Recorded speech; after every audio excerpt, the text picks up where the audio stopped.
வணக்கம் ஃப்ரெண்ட்ஸ். நம்ம south Indian பேங்க்லேருந்து ரைட் இஷ்யூ இப்போது வெளியிட்டிருக்காங்க.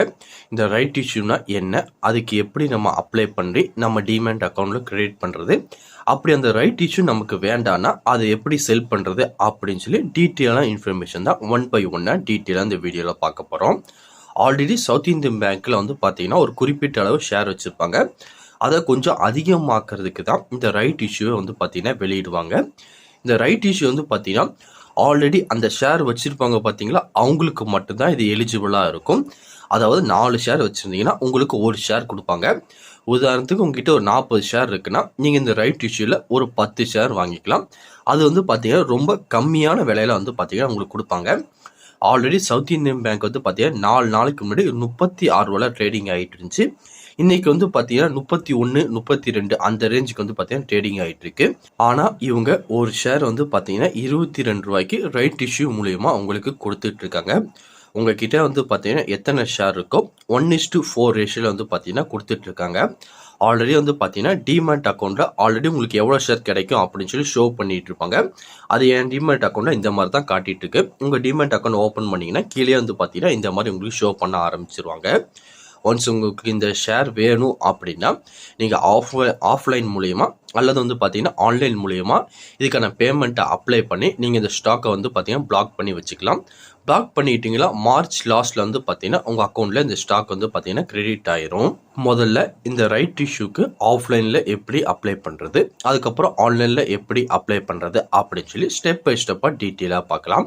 முதல்ல இந்த ஷேர் நீங்கள் சவுத் இந்தியன் பேங்க் ஷேர் வாங்கியிருப்பீங்க தெரியுமா, உங்கள் எல்லாருக்குமே இமெயில் பார்த்தீங்கன்னா இதுக்கான அப்ளிகேஷன் ஃபார்ம் ஆஃப்லைனில் அப்ளை பண்ணுறதுக்கான அப்ளிகேஷன் ஃபார்மை சென்ட் பண்ணியிருப்பாங்க.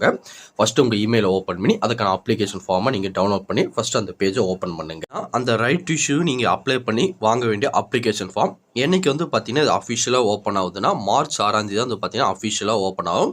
லாஸ்ட் பார்த்தீங்கன்னா மார்ச் 14 வரையும் இந்த ரைட் இஷ்யூக்கு நீங்கள் அப்ளை பண்ணி அந்த ஷேர் எல்லாமே நீங்கள் வாங்கிக்கலாம். இஷ்யூ டேட் பார்த்தீங்கன்னா 20 மார்ச் வரை பார்த்தீங்கன்னா இருக்கும். நீங்கள் ஆஃப்லைனில் அப்ளை பண்ணிக்கலாம். ஜஸ்ட் இந்த பிடிஎஃப் அப்படியே ஸ்க்ரோல் பண்ணிட்டே வந்தீங்கன்னா சில டீட்டெயிலாக இன்ஸ்ட்ரக்ஷன் அதை பற்றி டீட்டெயில் எல்லாமே கொடுத்துருப்பாங்க. கொஞ்சம் படித்து பாருங்கள்.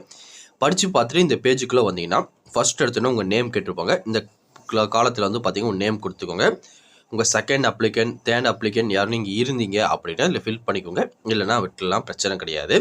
அதுக்கப்புறம் பார்த்தீங்கன்னா உங்கள் அட்ரஸு, அதுக்கப்புறம் உங்கள் இமெயில் ஐடி, அதுக்கப்புறம் உங்கள் மொபைல் நம்பர், இது எல்லாமே பார்த்தீங்கன்னா டீட்டெயிலாக கொடுத்துருங்க. அதுக்கப்புறம் பார்த்தீங்கன்னா உங்களோட பேன் கார்டு நம்பர் கேட்டிருக்காங்க. இதில் நீங்கள் கொடுத்துக்கோங்க. நீங்கள் ஒரு நபராக இருந்தீங்கன்னா ஃபஸ்ட்டில் மட்டும் கொடுத்தா போதும். நீங்கள் செகண்ட் பார்ட்னர், தேர்ட் பார்ட்னர் அந்த மாதிரி இருந்தீங்கன்னா இந்த ரெண்டுமே பார்த்தீங்கன்னா ஃபில் பண்ணிக்கோங்க. அப்படி இல்லைனா விட்டுருங்க. அதுக்கப்புறம் பார்த்தீங்கன்னா நீங்கள் ரெசிடென்சியா இல்லை நான் ரெசிடென்சியாக கேட்டிருப்பாங்க. அது என்னவோ பார்த்தீங்கன்னா நீங்கள் டிக் பண்ணிக்கோங்க. அதுக்கப்புறம் உங்கள் டெபாசிட்டரி அக்கௌண்ட் டீட்டெயில், அதாவது பார்த்தீங்கன்னா உங்கள் கிளைண்ட் ஐடி பார்த்தீங்கன்னா என்எஸ்டிஎல்ல பதிஞ்சிருக்கீங்களா இல்லை சிடிஎஸ்எல்ல பதிஞ்சிருக்கீங்கன்னு கேட்பாங்க. அதை பற்றி டீட்டெயிலாக கொடுத்துருங்க. அதுக்கப்புறம் பார்த்தீங்கன்னா ஒரு ஷேர் பார்த்தீங்கன்னா 22 ரூபா அப்படின்னு சொல்லி இவங்களே கொடுத்துட்டாங்க. நீங்கள் எத்தனை ஷேர் வச்சுருக்கீங்களோ அது இன்ட்டு 22 ரூபா போட்டு அதுக்கான அமௌண்ட் பார்த்தீங்கன்னா அதில் அமௌண்ட்டில் எழுதணும். இல்லை பார்த்தீங்கன்னா வேர்டில் நீங்கள் எழுதுகிற மாதிரி இருக்கும். நீங்கள் எவ்வளோ ரூபா பேமெண்ட் பண்ண வேண்டியது இருக்குமோ அதை பார்த்தீங்கன்னா இல்லை மென்ஷன் பண்ணிக்கோங்க. பண்ணிவிட்டு கீழே பார்த்தீங்கன்னா என்ன அமௌண்ட் பிளாக் பண்ணுறீங்களோ அது பார்த்தீங்கன்னா டீட்டெயிலாகவே பார்த்தீங்கன்னா இல்லை பிளாக் லெட்டர்லையும் கொடுத்துருங்க, வேர்டுலையும் இதில் கொடுத்துருங்க. கொடுத்து முடிச்சுட்டு உங்களோட ஃபுல் அக்கௌண்ட் நம்பரை பார்த்தீங்கன்னா இதில் கொடுத்துருங்க. அக்கௌண்ட் ஹோல்டர் நேம் பார்த்தீங்கன்னா இதில் கொடுத்துருங்க. அதுக்கப்புறம் பார்த்தீங்கன்னா அதுக்கான அட்ரஸ், உங்களோட பேங்க் எங்கே இருக்குமோ அந்த பேங்க்கோட அட்ரஸ் இதில் கொடுத்துருங்க. கொடுத்து முடிச்சு கீழே பார்த்தீங்கன்னா உங்கள் சிக்னேச்சர் கேட்டிருப்பாங்க. உங்கள் சிக்னேச்சரை கொடுத்துருங்க. இங்கேயும் பார்த்தீங்கன்னா சிக்னேச்சர் போட வேண்டியது இருக்கும், போட்டுருங்க. அதுக்கப்புறம் இந்த காலம் பார்த்தீங்கன்னா உங்கள் பேங்க் சைடில் ஃபில் பண்ண வேண்டிய காலம். அவங்க இதெல்லாம் செக் பண்ணி பார்த்துட்டு அந்த அமௌண்ட்டை உங்கள் அக்கௌண்ட்டை பிளாக் பண்ணிவிட்டு ரிசீட் போட்டு பார்த்தீங்கன்னா உங்கள் கையில் கொடுத்துருவாங்க. இந்த மாதிரி தான் பார்த்தீங்கன்னா ஈஸியாகவே ஆஃப்லைன் மெத்தட் மூலிமா இந்த ஷேரை பார்த்தீங்கன்னா நீங்கள் ஹோல்ட் பண்ணி வைக்க முடியும். ஒன்ஸ் பார்த்தீங்கன்னா நீங்கள் ஹோல்ட் பண்ண ஷேரை பார்த்தீங்கன்னா இந்த மார்ச் மாதம் எண்டுக்குள்ளே பார்த்தீங்கன்னா உங்கள் அக்கௌண்ட்டில் அவங்க கிரெடிட் பண்ணிடுவாங்க. அதுக்கப்புறம் எல்லாமே ப்ரோ ஆன்லைன் மூலமாக எப்படி பண்ணுறது அதை சொல்லுங்கள், நான் பேங்க்லாம் போய் அலைய முடியாது அப்படின்னு சொல்லி நிறைய ஃப்ரெண்ட்ஸ் கேட்பீங்க. அதுக்கு முதல்ல உங்ககிட்ட இன்டர்நெட் பேங்கிங் கண்டிப்பாக இருக்கணும். நீங்கள் எந்த பேங்க்கில் அக்கௌண்ட் வச்சுருப்பீங்களோ அதுக்கான இன்டர்நெட் பேங்கிங் உள்ள பேஜ் பார்த்தீங்கன்னா ஓப்பன் பண்ணிக்கோங்க. இப்போ பார்த்தீங்கன்னா நான் இந்தியன் ஓவர்சீஸ் பேங்க்கில் அக்கௌண்ட் வச்சுருக்கேன். அதுக்கான இன்டர்நெட் பேங்கிங்கான பேஜ் பார்த்தீங்கன்னா ஓப்பன் பண்ணிவிட்டேன். ஓப்பன் பண்ணதுக்கப்புறம் வந்து பார்த்தீங்கன்னா மேலே நிறைய விதமான ஆப்ஷன் கொடுத்துருப்பாங்க. ஃபர்ஸ்ட் வந்து பார்த்தீங்கன்னா அக்கௌண்ட்டுன்னு கொடுத்துருக்காங்க. அதுக்கப்புறம் ஃபண்ட் ட்ரான்ஸ்ஃபர், எடிட் ப்ரொஃபைல், அதுக்கப்புறம் வந்து பார்த்தீங்கன்னா பில் பேமெண்ட், அதுக்கப்புறம் டேக்ஸ் பேமெண்ட், அதுக்கப்புறம் ஐஓபி கார்டு, அதுக்கப்புறம் வந்து பார்த்தீங்கன்னா யூட்டிலிட்டி ரிசிப்ட் பேமெண்ட் கொடுத்துருக்காங்க. அதுக்கப்புறம் வந்து பார்த்தீங்கன்னா ஐபிஓ, ஏஎஸ்பிஏ இந்த மாதிரி வந்து பார்த்தீங்கன்னா எல்லா பேங்க்குக்கும் வந்து பார்த்தீங்கன்னா தனியாக ஒரு ஆப்ஷன் உங்களுக்கு கொடுத்துருப்பாங்க. நீங்கள் எந்த பேங்க்கில் அக்கௌண்ட் வச்சுருக்கீங்களோ அதுக்கான இன்டர்நெட் பேங்கிங் ஓப்பன் பண்ணி இந்த பேஜ் வந்து பார்த்தீங்கன்னா ஜஸ்ட்டு கிளிக் பண்ணி அந்த பேஜுக்குள்ளே நீங்கள் வந்துடுங்க. ஜஸ்ட் வந்து பார்த்தீங்கன்னா இப்போ நான் ஐபிஓ, ஏஎஸ்பிஏ அப்படிங்கிறத கிளிக் பண்ணுறேன். கிளிக் பண்ணதுக்கப்புறம் இங்கே வந்து கொடுத்துருக்காங்க பார்த்தீங்களா, trading facility available, click IOB, personal banking, deposit service, trading equity அப்படின்னு கொடுத்துருக்காங்க பார்த்தீங்களா. இந்த மாதிரி கண்டிப்பாக உங்கள் பேஜுக்குள்ளேயே வரும். இங்கே சைடில் வந்து பார்த்தீங்கன்னா கிரியேட் எ நியூ ஏஎஸ்பிஏ ப்ரொஃபைல் அப்படின்னு சொல்லி கொடுத்துருப்பாங்க. ஜஸ்ட் வந்து பார்த்தீங்கன்னா அதை கிளிக் பண்ணிக்கோங்க. கிளிக் பண்ணதுக்கப்புறம் வந்து பார்த்தீங்கன்னா உங்களோட நேம் கேட்டிருப்பாங்க. அதுக்கப்புறம் டெபாசிட்டரியோட நேம் கேட்டிருப்பாங்க. உங்கள் நேம் வந்து பார்த்தீங்கன்னா என்எஸ்டிஎல்ல இருக்கா, சிடிஎஸ்எல்ல இருக்கான்னு கேட்டிருப்பாங்க. இதை வந்து பார்த்தீங்கன்னா செலக்ட் பண்ணிக்கோங்க. அதுக்கப்புறம் வந்து பார்த்தீங்கன்னா உங்களுக்கு டெபாசிட்டர் ஐடி அந்த கேட்டிருப்பாங்க, அதை வந்து பார்த்தீங்கன்னா மென்ஷன் பண்ணிக்கோங்க. அதுக்கப்புறம் உங்கள் கிளைண்ட் ஐடி கேட்டிருப்பாங்க, அதையும் வந்து பார்த்தீங்கன்னா மென்ஷன் பண்ணிக்கோங்க. அதுக்கப்புறம் டிமேட் அக்கௌண்ட் லிங்க் பண்ணியிருக்கிற ஒரு அக்கௌண்ட் நம்பர், அதுக்கப்புறம் அதுக்கான ஏசி நம்பர் வந்து பார்த்தீங்கன்னா நீங்கள் கரண்ட் அக்கௌண்ட் வச்சுருப்பீங்க, எஸ்பி அக்கௌண்ட் வச்சுருப்பீங்க. மெயினாக வந்து பார்த்தீங்கன்னா உங்களோட எஸ்பி அக்கௌண்ட் நீங்கள் எந்த அக்கௌண்ட்டை டிமேட் அக்கௌண்ட்டை லிங்க் பண்ணியிருக்கீங்களோ அந்த அக்கௌண்ட்டை தான் வந்து பார்த்தீங்கன்னா நீங்கள் ஜஸ்ட்டு கிளிக் பண்ணுற மாதிரி இருக்கும். ஜஸ்ட் இந்த டீட்டெயில் எல்லாமே கொடுத்துருங்க. கொடுத்து முடிச்சு ப்ரொசீட் அப்படிங்கிறத கிளிக் பண்ணால் மட்டும் போதும். உங்களோட டிமேட் அக்கௌண்ட் வந்து பார்த்தீங்கன்னா இன்டர்நெட் பேங்கிங்கோட லிங்க் ஆயிரும்.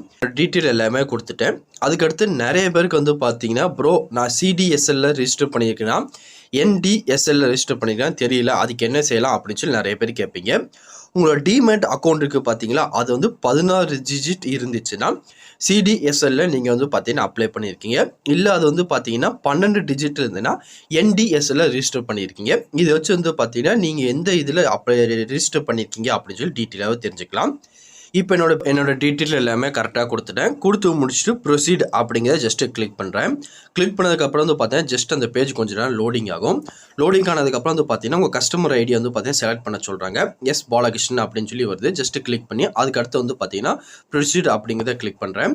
கிளிக் பண்ணதுக்கப்புறம் வந்து என் பேன் கார்டு நம்பரு, என்னோட நேம், இந்த டீட்டெயில் எல்லாமே வந்து பார்த்தீங்கன்னா காட்டுறாங்க. திருப்பி வந்து பார்த்தீங்கன்னா ப்ரொசீட் அப்படிங்கிறத கிளிக் பண்ணிடுங்க.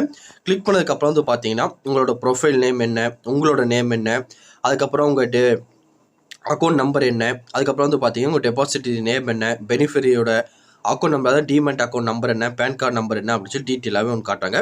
இல்லை எல்லாமே கன்ஃபார்ம் பண்ணுறீங்களா, எல்லாமே கரெக்டு தானா அப்படின்னு சொல்லி கேட்குறாங்க. எல்லாமே எல்லாமே கரெக்டாக இருக்கான்னு செக் பண்ணி பார்த்துட்டு உங்களோட ஃபண்ட் ட்ரான்ஸ்ஃபர் பின் இருக்கும் பார்த்தீங்கன்னா, நெட் பேங்கிங் நீங்கள் ஃபண்ட் ட்ரான்ஸ்ஃபர் பண்ணும்போது பின் கொடுத்துருப்பீங்க தெரியுமா, அந்த பின்னை அடித்து கன்ஃபார்ம் பண்ண சொல்கிறாங்க. ஜஸ்ட் அந்த பின்னை அதை டைப் பண்ணி ப்ரொசீடிங்கிறத கிளிக் பண்ணிடுங்க. இப்போ நான் அந்த ஃபண்ட் ட்ரான்ஸ்ஃபர் பின்னும் கொடுத்துட்டு ப்ரொசீட் அப்படிங்க ஜஸ்ட்டு கிளிக் பண்ணுறேன். கிளிக் பண்ணதுக்கப்புறம் நீங்கள் ரிஜிஸ்டர் பண்ணியிருக்க மொபைல் நம்பருக்கு ஒரு ஓடிபி சென்ட் பண்ணியிருப்பீங்க. அதுலேயும் வந்து பார்த்தீங்கன்னா இதை டைப் பண்ணி நீங்கள் சப்மிட் பண்ணுற மாதிரி இருக்கும். உங்களோட ப்ரொஃபைலை கிரியேட் பண்ணதுக்கப்புறம் அப்ளை ஃபார் ஐபிஓன்னு இருக்கும் பார்த்தீங்கன்னா ஜஸ்ட் அதை மட்டும் கிளிக் பண்ணுங்கள். கிளிக் பண்ணதுக்கப்புறம் உங்கள் ப்ரொஃபைல் நேமை செலக்ட் பண்ண சொல்லுவாங்க. நான் ஏஞ்சல் 1 அப்படின்னு போட்டு என்னோட நேம் கொடுத்துருக்கேன். ஜஸ்ட்டு செலக்ட் பண்ணிட்டு நெக்ஸ்ட்டுங்கிறத கிளிக் பண்ணுறேன். கிளிக் பண்ணதுக்கப்புறம் வந்து பார்த்தீங்கன்னா உங்களோட டீட்டெயில் எல்லாமே காட்டுவாங்க. ஒன்ஸ் எல்லாமே கரெக்டாக செக் பண்ணி பார்த்து நெக்ஸ்ட்டுங்கிறத கொடுத்துருங்க. கொடுத்து முடிச்சதுக்கப்புறம் வந்து பார்த்தீங்கன்னா சைடில் பிட்டர் டைப்புன்னு கேட்டிருப்பாங்க. இதில் வந்து பார்த்தீங்கன்னா எந்த டைப்பில் நீங்கள் கொடுக்குறீங்க அப்படின்னு கேட்டிருப்பாங்க. லாஸ்ட்டாக வந்து பார்த்தீங்கன்னா ஷேர் ஹோல்டர்ஸ் இருக்குது பார்த்தீங்களா, அதை வந்து கிளிக் பண்ணிக்கோங்க. ஏன்னா வந்து பார்த்தீங்கன்னா ஆல்ரெடி ஷேர் ஹோல்டர்ஸுக்கு தான் வந்து பார்த்தீங்கன்னா அவங்க ரைட் இஷ்யூ அப்ளை பண்ணியிருக்காங்க. ஜஸ்ட் வந்து பார்த்தீங்கன்னா ஷேர் ஹோல்டர்ஸுங்க கிளிக் பண்ணிடுங்க. கிளிக் பண்ணதுக்கப்புறம் வந்து பார்த்தீங்கன்னா இஷ்யூ டைப் இங்கே சைடில் வந்து கேட்பாங்க. இல்லை என்னென்ன கம்பெனிக்கு வந்து பார்த்தீங்கன்னா இஷ்யூ பண்ணியிருக்காங்க அப்படின்னு கேட்பாங்க. இதில் வந்து பார்த்தீங்கன்னா சவுத் இந்தியன் பேங்க் இன்னும் அப்டேட் ஆகலை. ஒன்ஸ் மார்ச் 6ஆம் தேதி அன்றைக்கி தான் வந்து பார்த்தீங்கன்னா காலையில் அப்டேட் ஆகும். ஜஸ்ட் அப்டேட் ஆனதுக்கப்புறம் அந்த கம்பெனி நேம் வந்து பார்த்தீங்கன்னா ஜஸ்ட் இப்படி கிளிக் பண்ணிக்கோங்க. கிளிக் பண்ணதுக்கப்புறம் வந்து பார்த்தீங்கன்னா இப்படி ஒரு பாக்ஸ் உங்களுக்கு ஓப்பன் ஆகும். நீங்கள் எத்தனை குவான்டிட்டி பிட் பண்ணுறீங்க, என்ன ஏது அப்படின்னு சொல்லி டீட்டெயிலாக காட்டிடுவாங்க. அதுக்கேற்ற மாதிரி வந்து பார்த்தீங்கன்னா நீங்கள் செலக்ட் பண்ணிக்கோங்க. செலக்ட் பண்ணிட்டு உங்கள் குவான்டிட்டி என்ன அப்படின்னு சொல்லி எல்லாமே டீட்டெயிலாக கொடுத்துட்டு கன்ஃபார்ம் பண்ணிடுங்க. ஒன்ஸ் வந்து பார்த்தீங்கன்னா 6ஆம் தேதிக்கு அப்புறம் இங்கே சவுத் இந்தியன் பேங்க் அப்டேட் பண்ணதுக்கப்புறம் டீட்டெயிலான வீடியோ நம்ம சேனலில் போடுவோம். நீங்கள் ஒன்ஸ் ரைட் இஷ்யூக்கு அப்ளை பண்ணி வாங்குறதா இருந்தீங்கன்னா மறக்காமல் நம்ம சேனலை சப்ஸ்கிரைப் பண்ணி வச்சுக்கோங்க. அப்போ தான் நம்ம போடுற வீடியோ உங்களுக்கு உடனே கிடைக்கும். அதை பார்த்துட்டு நீங்கள் ஆன்லைனில் அப்ளை பண்ணி இந்த சவுத் இந்தியன் பேங்க்கோட ரைட் இஷ்யூ நீங்கள் வாங்க முடியும். ஒன்ஸ் இது ஓப்பன் ஆனதுக்கப்புறம் மீதி இருக்க டீட்டெயிலான இன்ஃபர்மேஷன் நான் உங்களுக்கு ஷேர் பண்ணுறேன். வேறு எதுவும் இதை பற்றி உங்களுக்கு டவுட் இருந்தாலும் கீழே கமெண்ட் செக்ஷன் தெரிவிங்க. கண்டிப்பாக உங்களுக்கு நான் கிளியர் பண்ணி தரேன். இந்த பதிவு கண்டிப்பாக உங்களுக்கு பயனுள்ளதாக இருக்கும்னு நினைக்கிறேன். தெரியாத உங்கள் ஃப்ரெண்ட்ஸுக்கு இந்த வீடியோ ஷேர் பண்ணுங்கள். பிடிச்சிருந்தா லைக் பண்ணுங்கள். அடுத்த ஒரு வீடியோ சந்திக்கலாம். Thank you and bye friends.